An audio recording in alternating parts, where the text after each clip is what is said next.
우리 좌우에 계신 분들과 인사하겠습니다. 예수님이 부활하셨습니다. 살아계셔서 당신과 함께하고 계십니다. 할렐루야.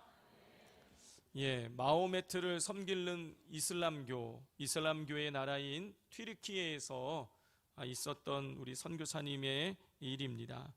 이 선교사님께서 그 마호메트를 섬기는 이슬람권 그 튀르키예 사람들에게 복음을 전하실 때에 질문을 하셨다고 합니다.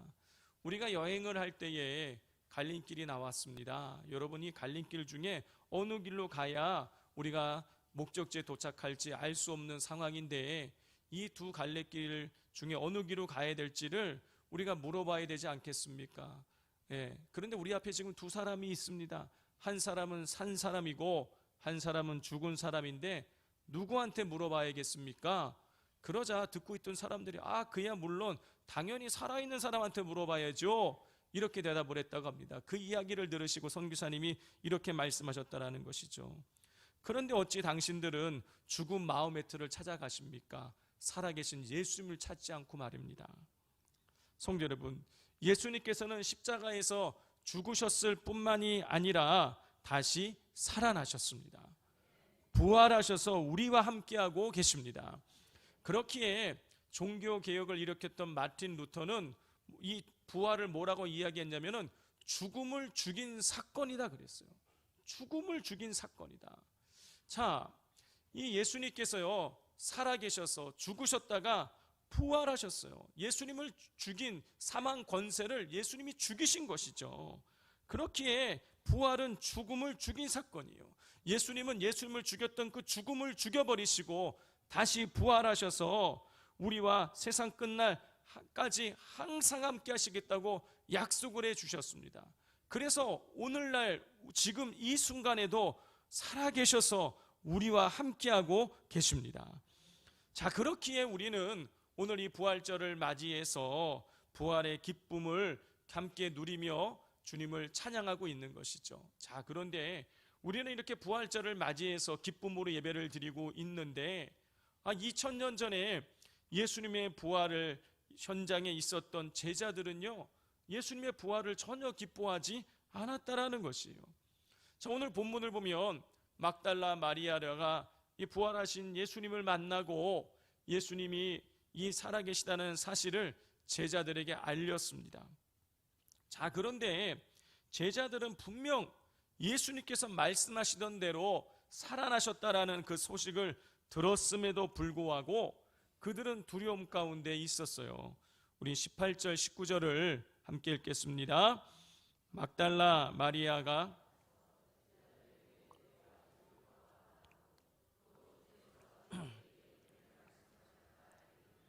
이날 곧 안식 후 첫날 저녁 때에 제자들이 유대인들을 두려워하여 모인 곳에 문들을 닫았더니, 막달라 마리아로부터 예수님께서 부활하셨다는 소식을 들은 제자들은요, 함께 모여서 문들을 닫고 있었습니다.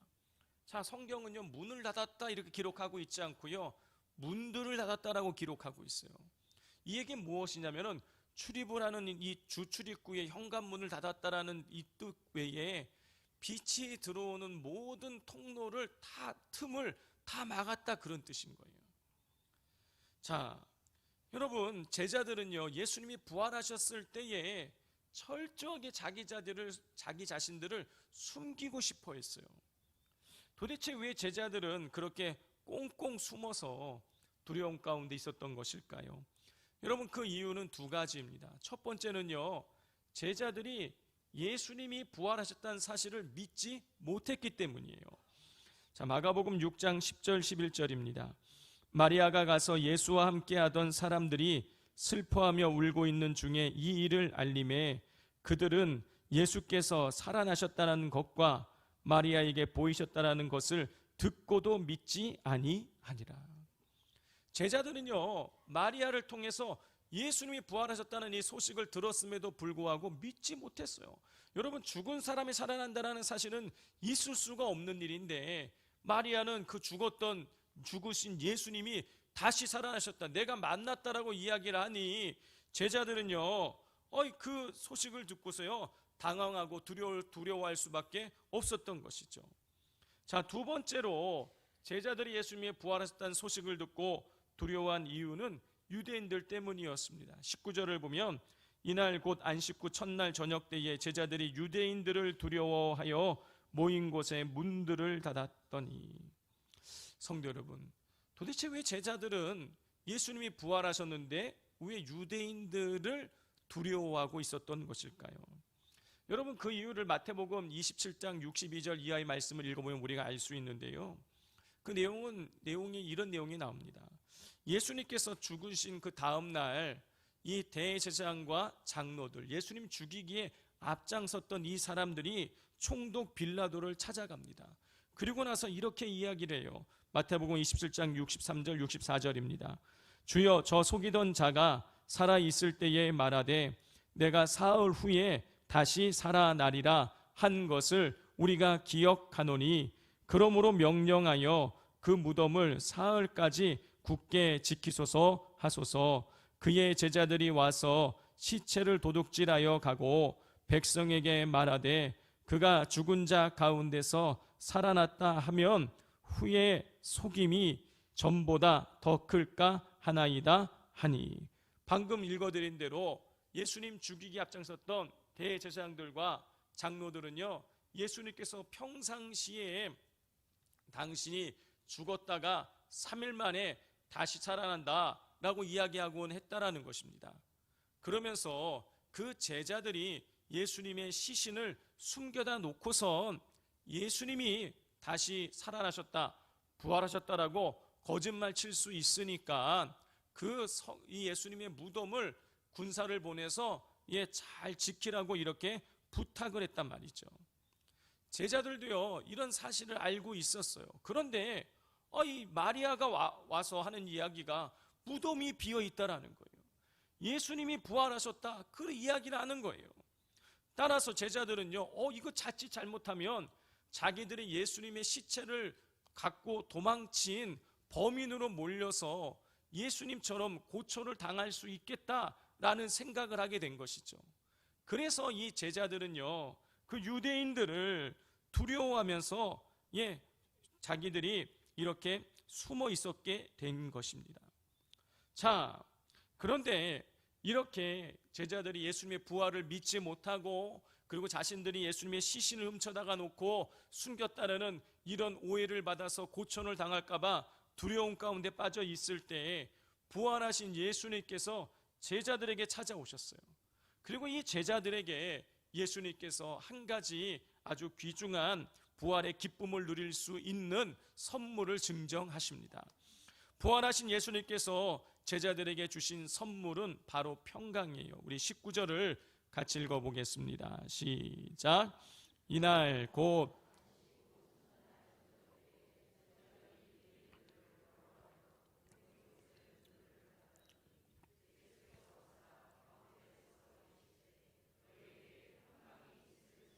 또 21절을 함께 읽겠습니다. 예수께서 또 이르시되 너희에게 평강이 있을지어다. 아버지께서 나를 보내신 것 같이 나도 너희를 보내노라. 26절입니다. 여드레를 지나서 제자들이 다시 집 안에 있을 때에 도마도 함께 있고 문들이 닫혔는데 예수께서 오사 가운데 서서 이르시되 너희에게 평강이 있을지어다 하시고, 방금 우리가 읽은 대로 부활하신 예수님께서는 제자들을 찾아오셔서 3번씩이나 너희에게 평강이 있을지로다 하시면서 제자들에게 말씀하셨어요. 평강을 선물해 주셨습니다. 성도 여러분, 부활하신 예수님께서 다른 것도 아니고 왜 제자들에게 이 평강을 선물로 주신 것일까요? 여러분, 그 이유를 우리는 이 평강이라는 단어의 의미를 통해서 발견할 수가 있습니다. 19절, 21절, 26절에 기록된 평강은 이 헬라어 성경 원문에 에이레네라고 기록이 되어져 있어요. 자, 에이레네의 뜻이 여러 가지가 있는데 그 뜻은 크게 보면 3가지로 축약이 될 수가 있습니다. 첫 번째 뜻은 뭐냐면 평화, 안식이라는 뜻이에요. 자, 이 평화, 에이레네의 뜻을 평화 안식이라는 것은 이 19절에 너희에게 평강이 있을지어다를 우리가 이해하는 데 도움을 줍니다. 성도 여러분, 제자들은 자신들이 예수님의 시체를 훔쳐간 용의자로 몰릴까 봐 두려움에 떨고 있었어요. 그때 예수님께서 제자들에게 오셔서 너희에게 평강이 있을지어다, 안심하라는 거예요. 내가 너희들에게 평화를 주겠다, 안심하라. 예수님 그렇게 말씀하시면서 제자들에게 그 두려움에서 벗어날 수 있게 해 주셨습니다. 성도 여러분, 두려움에 떨던 제자들에게 에이레네, 평화와 안식을 선물로 주셔서 그들의 마음을 평안하게 해주신 부활하신 예수님이 우리 곁에 계시다라는 것은요, 너무나 큰 위로가 됩니다. 성도 여러분, 우리가 이 땅을 살아갈 때에 누구나 다 평화하기를 원해요. 안식하기를 원해요. 평강이 있기를 원합니다. 그런데 우리의 삶에는요, 우리가 생각지 않는, 원치 않는 일들이 일어난다라는 것입니다. 여러분, 어떨 때는요, 여러분, 우리가 뜻하지 않은 질병이나 사고로 인해서 우리 인생의 송두리째 흔들릴 때가 있어요. 어떨 때는 누구 하나 나의 마음을 이해해 주지 않고 그래서 깊은 외로움과 고독 속에 빠져서 허우적 거릴 때가 있습니다. 어떨 때는 내 편 되어주는 사람이 하나도 한 명도 없어서 억울함이 사로잡힐 때가 있고요. 어떨 때는요, 자식으로 인하여서 우리 눈에서 피눈물이 날 때가 있어요. 여러분, 성도님들, 그런 어려움을 겪으실 때에 누구에게 위로를 얻으십니까? 누구에게 도움을 구하십니까? 저는 이 고등학교, 대학교 시절에 아주 심각한 외로움과 고독 속에서 아주 힘든 시기를 보내었었습니다. 제가 느꼈던 그 외로움과 고독함과 고립감은요, 뭐 저를 사랑해주는 사람이 없거나 제가 뭐 학교에서 왕따를 당해서가 아니었어요. 그냥 제 존재 자체, 인간이 실존적으로 느끼는 이 실존적인 고독을 제가 느끼고 있었던 것이죠. 그것을 알기까지는 무척이나 오랜 시간이 걸렸었습니다. 저는 그동안 사람을 찾아다니면서 위로를 얻으려고 했어요. 제 속에 있는 이야기를 다 꺼내 보이면서 사람들에게 위로를 얻고자 했지만 어느 누구도 제 마음을 헤아려 주지 못했어요. 어느 누구도 제 마음을 헤아려 주지 못했고 자꾸 그런 일들이 반복되면서 제 안에 이 좌절감과 고립감은 더 커질 뿐이었습니다. 사람이 해결되지 못했어요.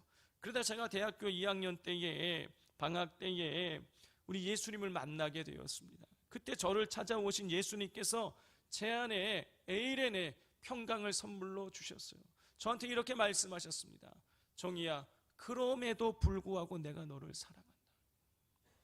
그럼에도 불구하고 내가 너를 사랑한다라는 우리 주님의 말씀은요, 저에게 단점이 있고 제가 저지른 실수와 여러 가지 많은 연약함과 여러 가지 많은 죄가 있지만 그럼에도 불구하고 내가 너를 사랑한다라는 그런 뜻이었어요.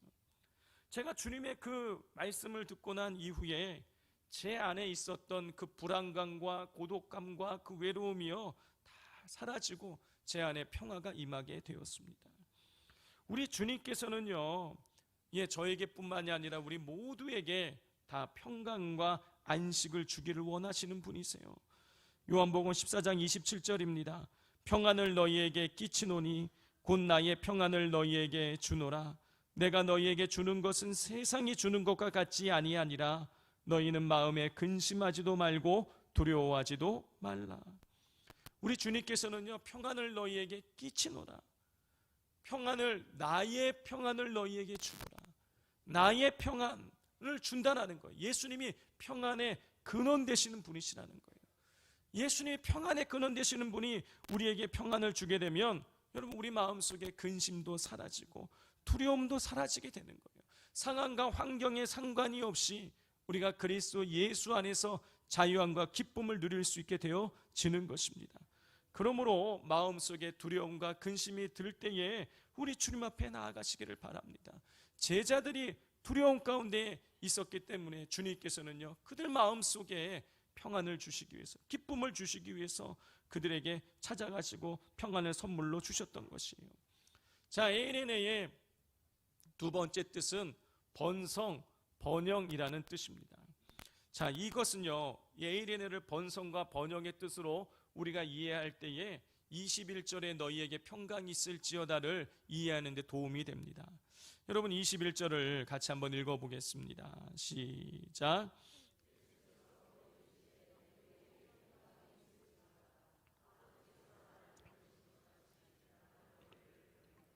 부활하신 예수님께서는 두려움에 떨고 있는 제자들에게 너희에게 평강이 있을지어다 선언하셨어요. 그리고 또다시 너희에게 평강이 있을지어다 라고 말씀하셨습니다. 그리고 난 이후에 예수님 이렇게 말씀하셨어요. 아버지께서 나를 보내신 것 같이 나도 너희를 보내노라. 예수님께서는 평강을 선포하시고 난 다음에 제자들을 세상으로 파송하셨습니다. 예수님께서 제자들을 세상으로 파송하신 이유가 무엇입니까? 부활의 증인되라는 거예요. 예수님의 복음을 전하기 위해서 제자들을 세상에 파송하신 것입니다. 그러므로 부활하신 예수님을 믿는 우리도 나가서 복음을 전해야 돼요. 부활하신 예수님을 전해야 됩니다. 아니 여러분, 정말 진짜 부활하신 예수님을 만난 사람이라면 부활하신 주님을 세상에 나아가서 전할 수밖에 없어요. 여러분 한번 생각을 해보십시오. 만약에 우리 가족 중에 누군가 죽었어요. 그런데 죽었다가 3일 만에 살아난 것이에요. 그럼 어떻게 하겠습니까? 만나는 사람마다 전하지 않겠어요. 우리 아무개가, 우리 여동생이, 남동생이 우리 죽었다가 세상에 3일 만에 살아났어. 진짜야. 여러분 부활을 증거하지 않겠습니까? 여러분 이렇게 보았을 때에 부활하신 주님을 만난 사람은요, 복음을 증거하지 않을래야 않을 수가 없는 것이에요. 영국의 무신론자 협의회라는 곳이 있습니다.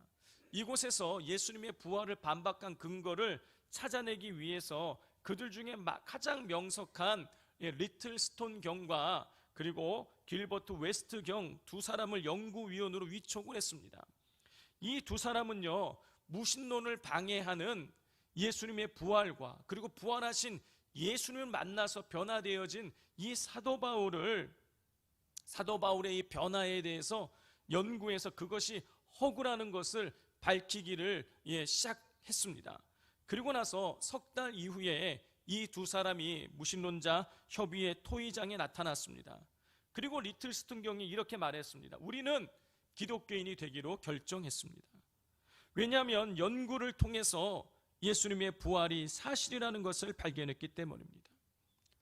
이 이야기를 듣자 이 장례가 술렁이기 시작했어요. 그때 이어서 길버트 경이 나타나서 이렇게 이야기한 것입니다. 우리는 예수 그리스도의 부활 사건이 거짓이라는 증거를 찾을 수가 없었습니다. 그리스도 예수의 부활을 역사적으로 연구하여서 허구를 밝히기 위해 연구했던 이 무신론주의 학자들은요, 역사적으로 예수님의 부활이 사실임을 발견하자 자신들의 동료들의 손가락질 받을 것을, 비판받을 것을 알면서도 부활하신 예수님을 전하기를 주저하지 않았던 것이, 여러분 바로 이것입니다.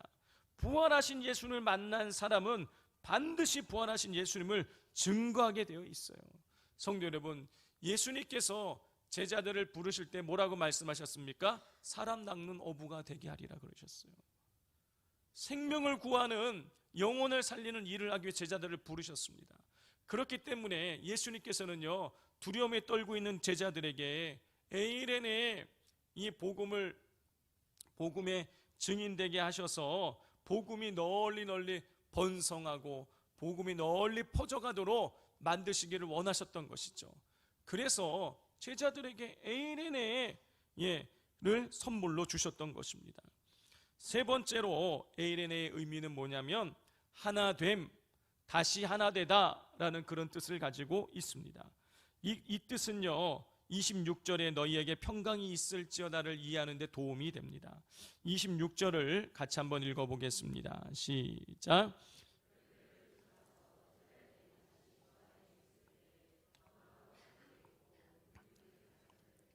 예수께서 오사 가운데 서서 이르시되 너희에게 평강이 있을지어다 하시고, 우리가 24절을 보면은요, 이 제자들을 찾아오셨을 때에 예수님이, 부활하신 예수님이 제자들을 찾아오셨을 때 그 자리에 도마가 없었다는 것을 알 수가 있어요. 자, 그렇기에 부활하신 예수님을 만난 제자들은 도마에게 예수님이 부활하셨다는 사실을 당연히 알렸겠죠. 그런데 도마는요, 제자들의 그 이야기를 듣고 믿지 않았어요. 25절입니다. 함께 읽겠습니다. 다른 제자들이 그에게 이르되 우리가 주를 보았노라 하니 도마가 이르되 내가 그의 손에 못자국을 보며 내 손가락을 그 못자국에 넣으며 내 손을 그 옆구리에 넣어 보지 않고는 믿지 아니하겠노라 하니라. 도마는 예수님께서 부활하셨다는 사실을 믿을 수 없었어요. 자기의 손가락을 예수님의 못자국에, 옆구리의 창자국에 넣어보지 않고는 믿지 못하겠다라고 그렇게 부활하신 예수님을 의심했어요. 그런데 그로부터 8일이 지나고 난 이후에 예수님께서 도마를 찾아오셔서 너희에게 평강이 있을지어다 라고 말씀하시고 이어서 이렇게 말씀하셨습니다. 27절 함께 읽겠습니다. 도마에게 이르시되 내 손가락을 이리 내밀어 내 손을 보고 내 손을 내밀어 내 옆구리에 넣어 보라. 그리하여 믿음 없는 자가 되지 말고 믿는 자가 되라. 27절의 예수님의 말씀은요, 도마가 의심을 벗어 던지고 부활하신 예수님을 믿음으로 예수님과 하나 되기를 원하신다라는 말씀이에요. 예수님의 이 간절한 바람대로 부활하신 예수님을 만난 이 도마는요, 믿음으로 예수님과 하나 됩니다. 28절입니다. 도마가 대답하여 이르되 나의 주님이시요 나의 하나님이시니이다.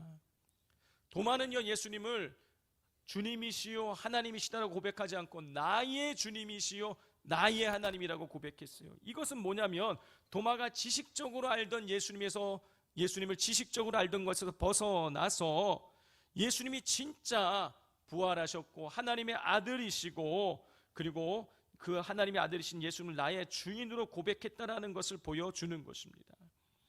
자, 그렇기에 예수님은요, 도마와 하나 되기를 원하셔서 에이레네의 하나됨의 그 선물을 이 도마에게 줘서 도마의 믿음을 회복시켰던 것이죠. 성도 여러분, 부활하신 예수님께서는 제자들에게 에이레네를 선물로 주셔서 두려움에 떨고 있는 제자들에게 참된 평화와 안식을 선물로 주셨어요. 그리고 제자들이 복음의 증인으로 살아갈 수 있게 만들어 주셨습니다. 거기에 그치지 않고 도마의 믿음도 회복시켜 주셨어요. 여러분, 그 결과가 무엇입니까? 가룟 유다는 이미 죽은 상태였고 나머지 11명의 제자가 살아 있었는데 그 11명의 제자 모두가 다 복음을 전하다가 복음의 증인되는 삶을 살다가 모두 순교했습니다. 베드로는요, 십자가에 거꾸로 매달려서 죽었고요, 도마는 인도에서 죽었고요, 나머지 제자들도요 복음 전하다가 다 순교하여 죽었습니다. 성도 여러분, 예수님께서 체포되시자 스승을 버리고 도망갔던 겁쟁이였던 제자들이 어떻게 이렇게 담대한 복음이 증인이 될 수 있었던 것입니까? 그들이 부활하신 예수님을 만났기 때문이에요. 그들이 부활하신 예수님께서 주시는 참된 평안, 곧 에이레네를 선물로 받았기 때문입니다. 그렇기에 그들은 두려움에 더 이상 떨지 않고 평화와 안식을 누리며 예수님과 하나 되어져서 담대하게 복음을 전하여 복음의 번영과 확장을 이루어 나갈 수 있었던 것이죠. 놀라운 것은 이 부활하신 예수님께서 오늘도 살아계셔서 우리에게 말씀하고 계시다는 것입니다. 너희에게 평강이 있을지어다. 바라기는 부활하신 예수님께서 주시는 이 부활의 선물인 평강을 믿음으로 받으셔서 두려움 가운데서 참된 평안을 누리시고 그리고 그리스도의 능력의 복음을 세상 가운데 널리 전하시는 증인된 삶을 살아가게 되시기를 주님의 이름으로 축복을 드립니다.